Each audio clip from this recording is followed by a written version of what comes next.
Oke, selamat siang teman-teman para pemirsa yang hadir dan menyaksikan konten dari Edward Michaelis Production. Perkenalkan, nama saya Yonas Aryo Hutomo dan siang hari ini saya akan menjadi pemandu teman-teman begitu ya dalam kegiatan interview.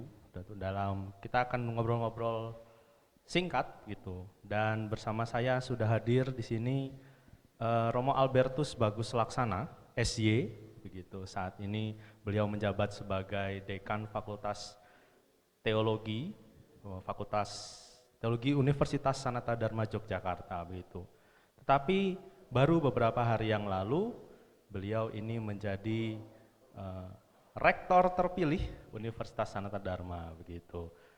Profesiat Romo dan selamat siang dan terima kasih juga sudah hadir dan mau berbagi sedikit dengan kami di YPII kantor cabang Bandung begitu. Dan siang hari ini kita akan sedikit bincang-bincang begitu ya terkait dengan pendidikan lalu juga terkait dengan kondisi anak-anak di zaman ini karena bagaimanapun juga kan YPII ini fokus utamanya adalah bergerak di bidang pendidikan begitu. Akan ada beberapa pertanyaan nih Mo, jadi nanti mungkin saya akan meminta perspektif Romo begitu terkait dengan dunia pendidikan, lalu juga terkait dengan anak-anak di era ini begitu ya Mo ya.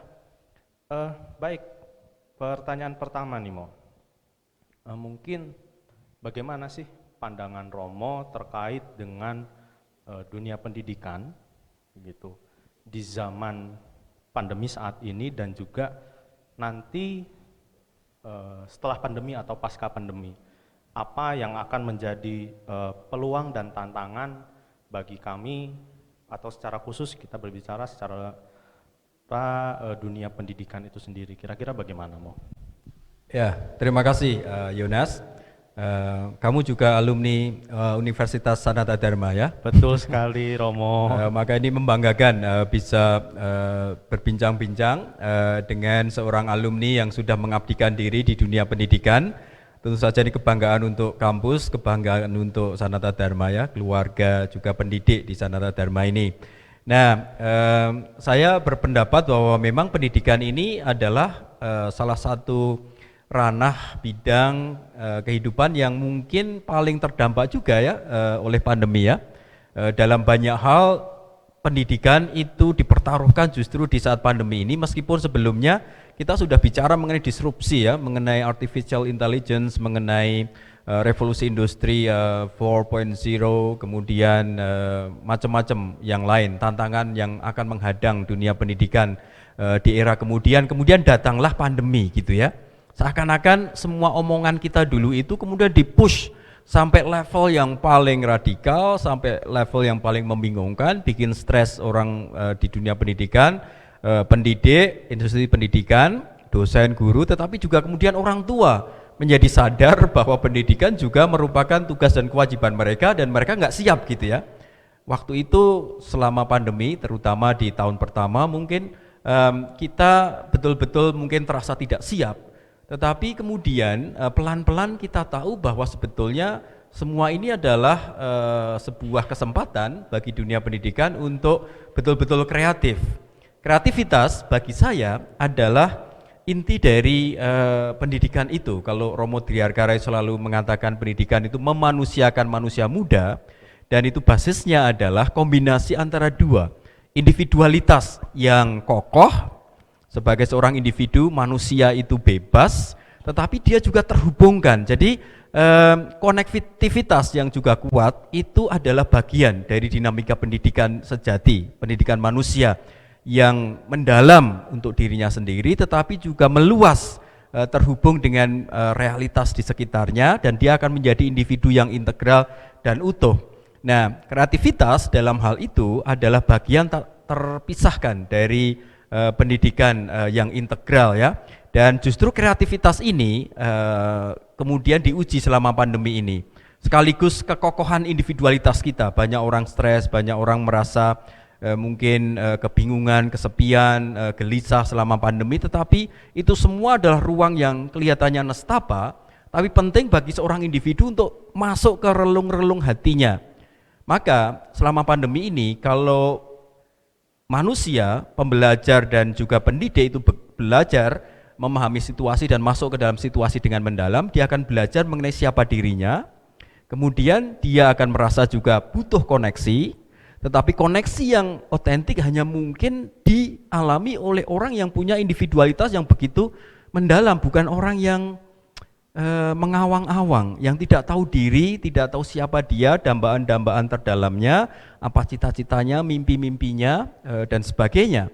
Nah, selama pandemi, individualitas yang kokoh, konektivitas yang sejati, itu ditantang sungguh-sungguh, dan kemudian mau meretas semua ini dengan apa?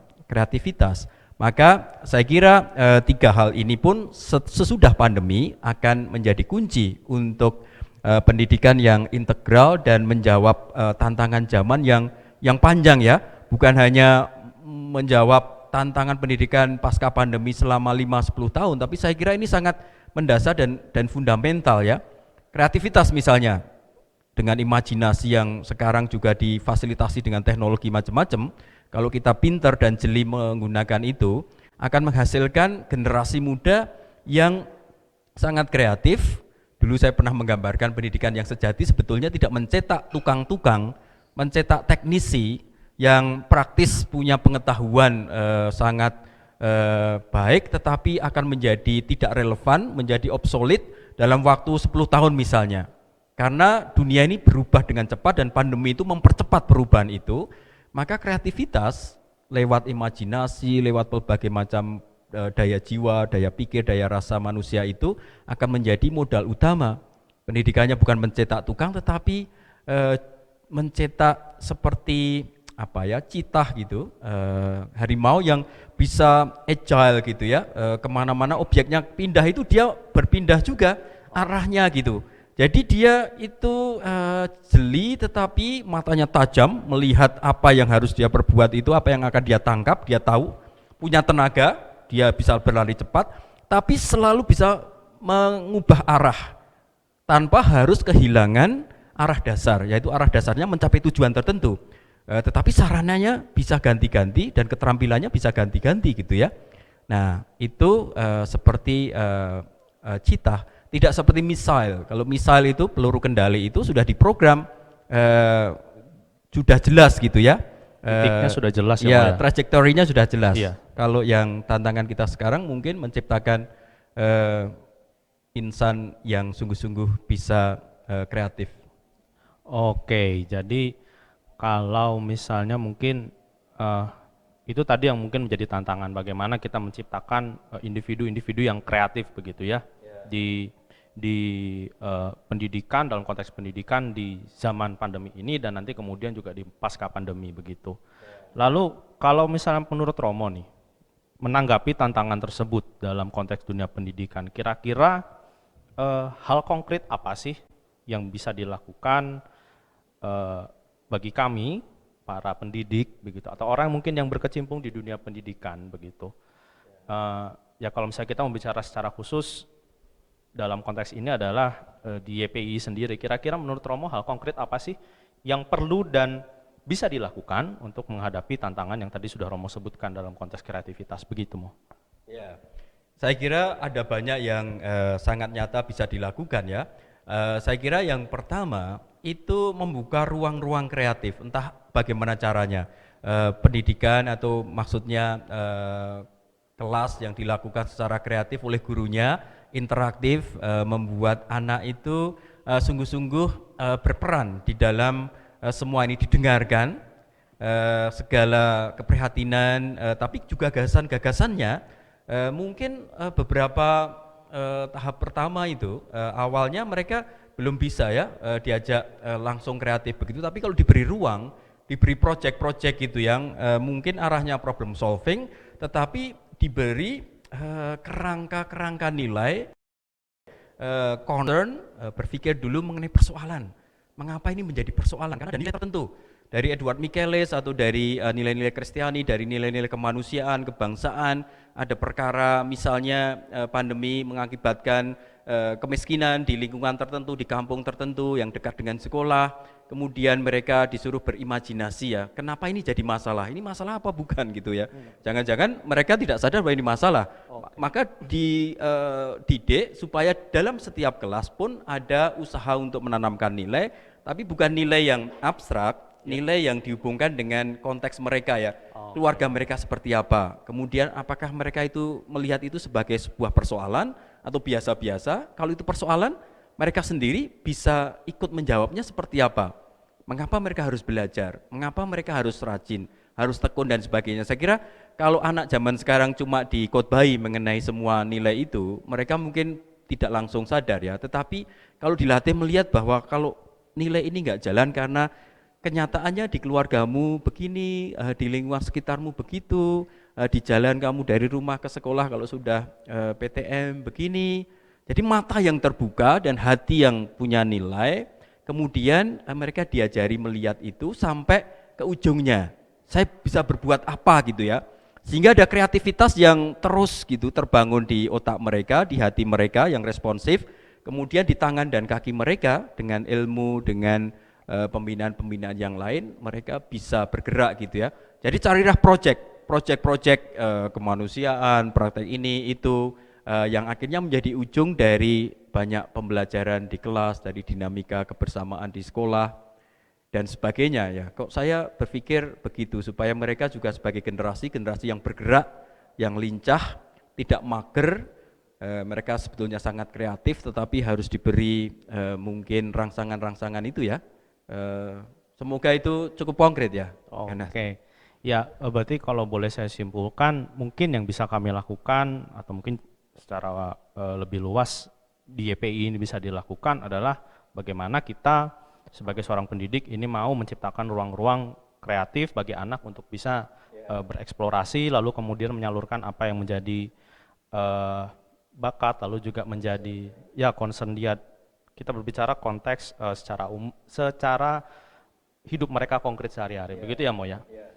Oke, nah lalu kalau misalnya kita berbicara konteks pendidikan begitu ya, kita tentu saja yang menjadi klien utama kita adalah anak-anak, siswa-siswi dan anak-anak begitu Mo. Yang ingin saya tanyakan adalah kira-kira menurut pandangan Romo begitu ya, tentu di dalam era pandemi ini jelas memberikan dampak yang luar biasa bagi anak begitu ya dalam berbagai aspek. Kalau menurut Romo, perspektif Romo, kira-kira kondisi anak-anak di zaman pandemi ini di dalam konteks pendidikan seperti apa sih Mo? Karena ya kembali lagi bahwa dengan diselenggarakannya pendidikan secara virtual yang sudah berjalan cukup lama, hampir 2 tahun begitu, kira-kira menurut Romo apa yang menjadi tantangan mereka anak-anak ini dalam menghadapi konteks pendidikan di zaman ini begitu Mo? Ya ini pertanyaan yang tidak gampang, tetapi saya kira kalau sejauh saya mengamati anak-anak itu ya, saya sendiri kan pasti nggak punya anak ya, tetapi mengamati anak-anak lain, kemudian mungkin keluarga saya juga anak-anak dari teman-teman saya gitu dan melihat-lihat gitu ya. Saya kok punya kesimpulan bahwa anak-anak ini sekarang sedang mau bertumbuh gitu ya dalam situasi yang memang serba tidak pasti. Mereka itu punya agility, punya kemampuan untuk menyesuaikan diri. Ketika mereka harus belajar online di rumah dengan segala kebosanannya dan sebagainya, toh kurang lebih tetap jalan gitu ya. Memang ini eksperimen, tapi eksperimen yang tidak ada pilihan lain waktu itu. Dan mereka menjalani itu, saya ingat awal-awal dulu juga orang tua bingung, anak-anak juga stres gitu. Lama-lama ada balance tertentu yang manageable gitu ya, tidak terlalu membosankan untuk anak dalam arti tertentu, meskipun kemudian ketika pandemi mulai mereda, mulai masuk lagi mereka antusias, pengen ketemu lagi teman-temannya, pengen punya pengalaman pembelajaran yang lebih kaya di sekolah dengan guru dan sebagainya. Guru dan kepala sekolah dan yang lain-lain yang agak bingung ya ketika mereka masuk, tetapi mereka kemudian mungkin menemukan kalau belajar di sekolah sekarang meskipun hanya 2 jam mereka harus konsentrasi penuh. Tidak seperti ketika di rumah yang tugasnya mungkin tergantung levelnya ada. kadang-kadang diberikan jam berapa, dikumpulkan jam berapa, jadi lebih santai, disambi ini, dikerjakan sambil tiduran di kasur atau di Iya. tempat lain dan sebagainya, agak fleksibel.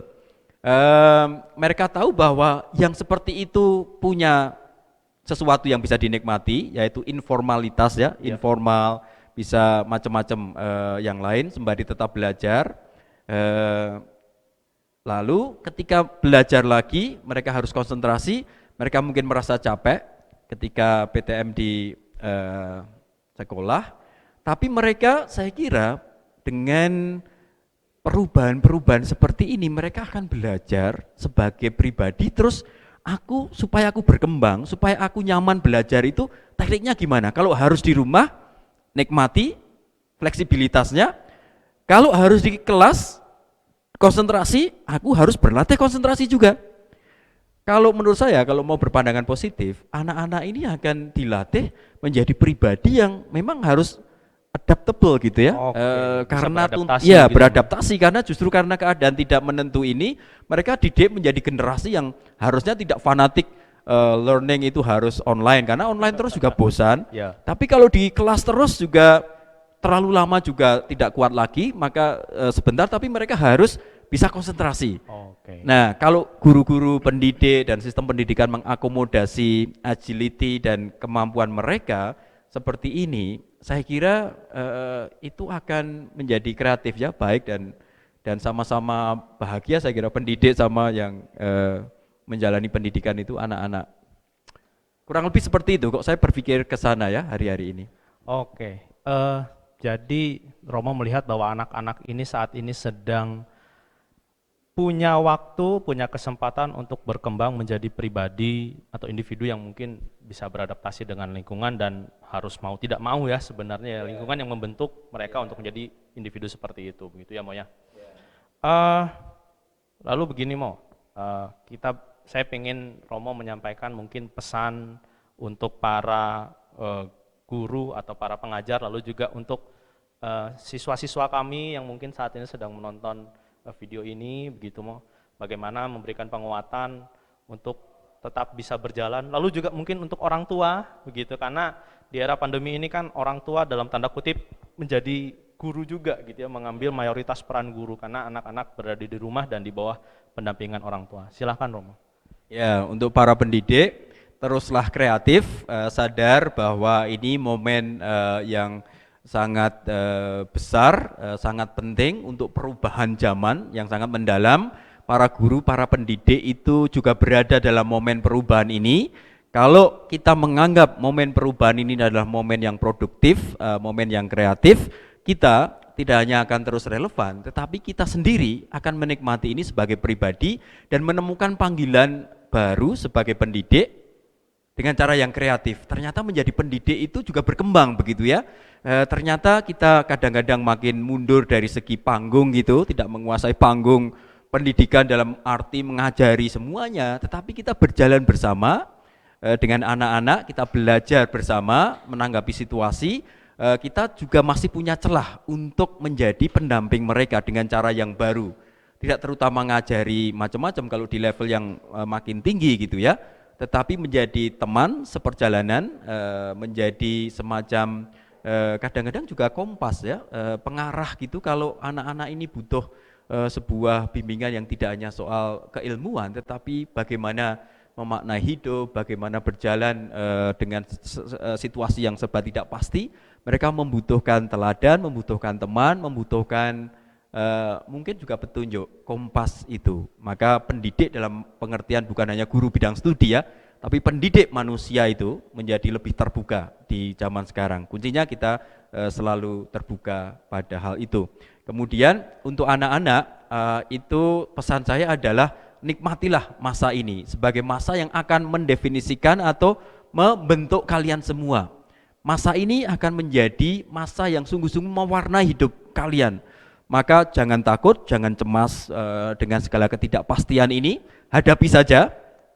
Itu akan membentuk pribadi kalian yang kreatif itu, yang bisa menyesuaikan diri dengan banyak hal, yang akhirnya juga akan membuat pribadi kalian tangguh menghadapi apapun nanti.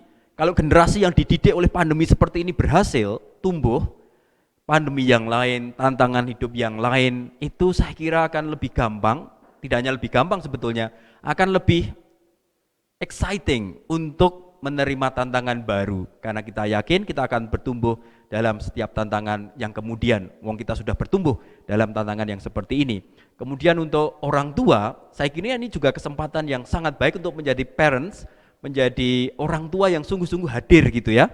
Bukan orang tua yang mengoutsourcing, melimpahkan misi pendidikan, tugas pendidikan anak pada sekolah, pada pihak lain, tetapi sekarang menyadari bahwa ini kesempatan emas juga bagi orang tua untuk berada bersama anak dengan banyak hal. Tidak harus selalu sukses ngajari anak pelajaran ini dan itu, tetapi sukses di dalam menghadirkan diri. Nanti anak-anak akan bertahun-tahun kemudian ketika mereka dewasa atau tua, mereka menjadi orang tua sendiri, mereka, oh iya ya, bapak ibu saya dulu itu ketika pandemi itu terus hadir meskipun susah payah, harus ngajari saya ini dan itu, kadang-kadang juga emosi, marah, dan sebagainya, tetapi kok setia ya, selalu hadir, dan saya ingat ekspresi wajahnya, saya ingat tangannya yang ngepuk-puk saya atau memotivasi saya, bapak ibu saya.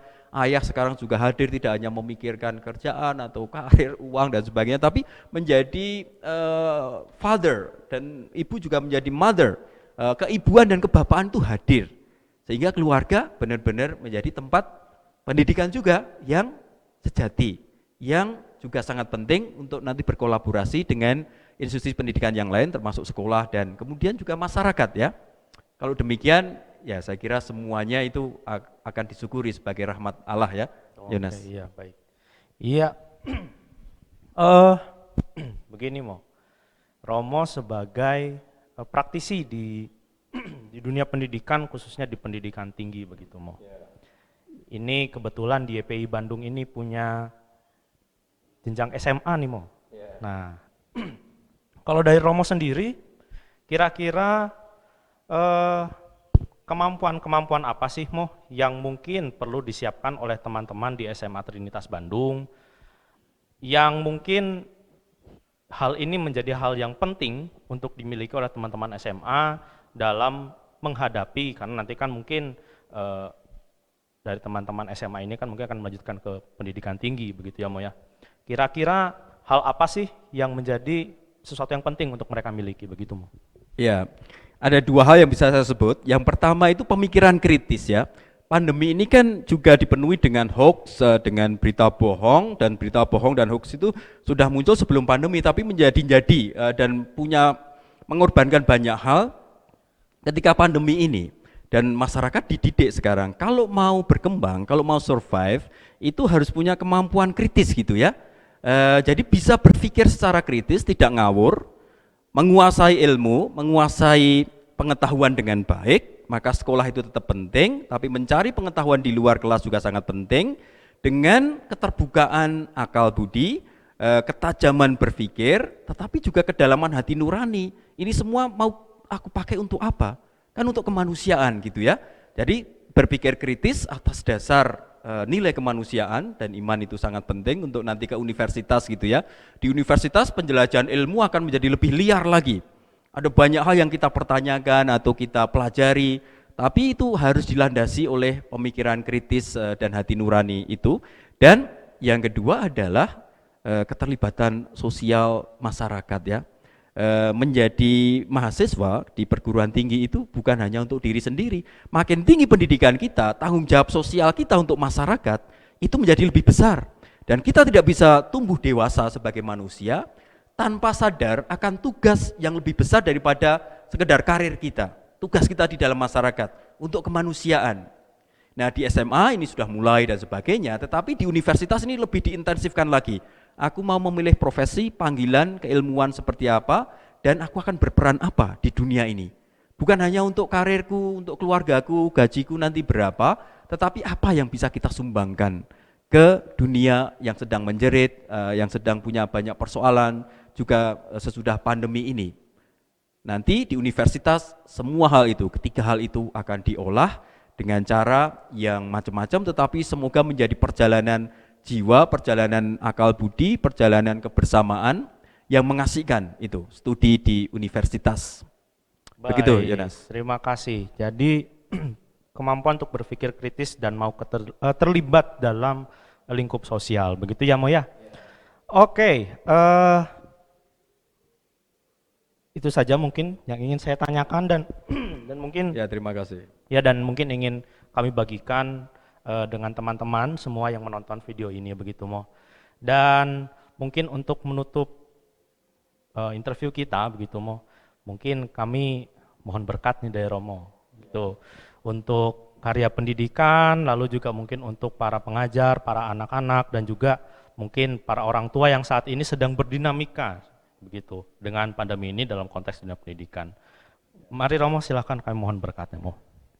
Mari kita beri sejenak, kita siapkan hati dan pikiran kita untuk menerima berkat Tuhan. Tuhan sertamu, Dan sertamu juga. semoga kita semua insan pendidikan, baik sebagai pendidik maupun siswa dan siswi, semua yang terlibat dalam dunia pendidikan ini, juga orang tua, para alumni, donatur, diberkati oleh Allah yang Maha Kuasa, Bapa dan Putra dan Roh Kudus. Amin. Baik, terima kasih Romo Bagus atas ya sharing informasi lalu juga tadi berkatnya untuk kami semua yang hadir dan berdinamika dalam dunia pendidikan. Ya untuk teman-teman, Bapak Ibu, demikian sharing informasi dan sharing dari Romo Bagus begitu terkait dengan konteks pendidikan di zaman ini lalu juga di anak-anak di zaman ini begitu dalam era pandemi. Sekali lagi kami ucapkan terima kasih atas kehadirannya Romo Bagus, dan untuk anak-anak dan Bapak Ibu di rumah terima kasih sudah menyaksikan dan sampai jumpa di konten kami selanjutnya. Selamat siang. Terima kasih.